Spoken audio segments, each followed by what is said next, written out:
Hello guys, আমাদেরকে যে বাঘ দেখতে হবে আমি কল্পনা করতে পারিনি। চলো এখন শুরু করা যায়। গেঞ্জি এবং লুঙ্গি কেনার পরে আমি বেরিয়ে পড়লাম আমার বাড়ি যাওয়ার জন্য।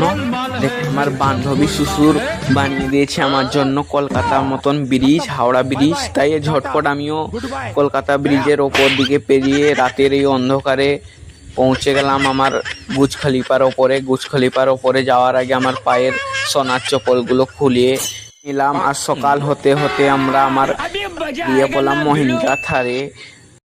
দেখতেই পাচ্ছ তোমরা, এত বড় জঙ্গলে আমরা আমাদের গাড়িটা রেখে, দেখতে পাচ্ছ, বাঘ দেখার জন্য আমাদের মহিন্দ্রা থারটা এখানে রেখে আমি দেখছি কোথায় বাঘ আছে। বাঘ, হরিণ এবং সিংহ আমি দেখার জন্য এখানে অনেক অপেক্ষা করলাম, কিন্তু দেখতে না পারায় আমি বাড়ি চলে এলাম। বাড়ি এখানে এসে দেখছি সুজি মামার পেটের দুঃখে মেঘটা তো মুতেই যাচ্ছে। দেরি না করে আমার শ্বশুর বাড়ির ছাতাটা নিয়ে এলাম।